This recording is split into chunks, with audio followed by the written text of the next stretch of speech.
एक जादूची गोष्ट सांगणार आहे। चला तर मग गोष्टीला सुरुवात करूया। गोष्टीचे नाव आहे सोन्याचे अंडे देणारी कोंबडी। एका गावात एक गरीब माणूस राहत होता। त्याच्याकडे पोट भरण्यासाठी काहीही नव्हतं, म्हणून त्यांनी एका शेतकऱ्याकडून गहू विकत घेण्याचा विचार केला।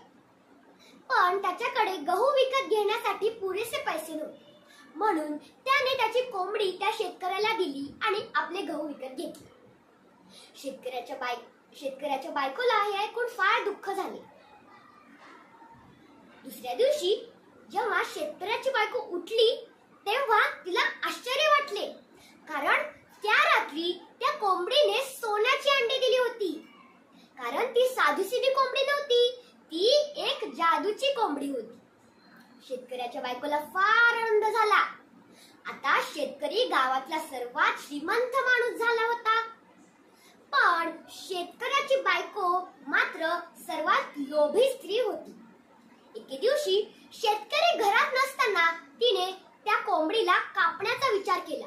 आपण तिला कापूयात आणि तिच्या पोटातून सोन्याची अंडी बाहेर काढूयात असा विचार तिने केला। तिने त्या कोंबडीला कापण्याचा सुरुवात केली आणि बघते तर काय, त्या कोंबडीच्या पोटात अंडेच निघाले नाही। आता शेतकऱ्याची बायको रडू लागली। तिने खूप मोठी चूक केली होती।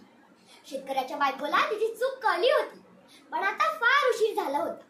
आता दररोज सारखी सोन्याची अंडेही मिळणार नव्हती आणि आता ती कोंबडीही जिवंत नव्हती। गोष्टीचे तात्पर्य आहे, कधीही आपण लोभ करू नये, अति तेथे माती। अशी होती ही गोष्ट। आवडली ना तुम्हा सर्वांना? आवडली असेल तर माझ्या चॅनलला लाईक, सबस्क्राईब आणि शेअर करायला विसरू नका। धन्यवाद।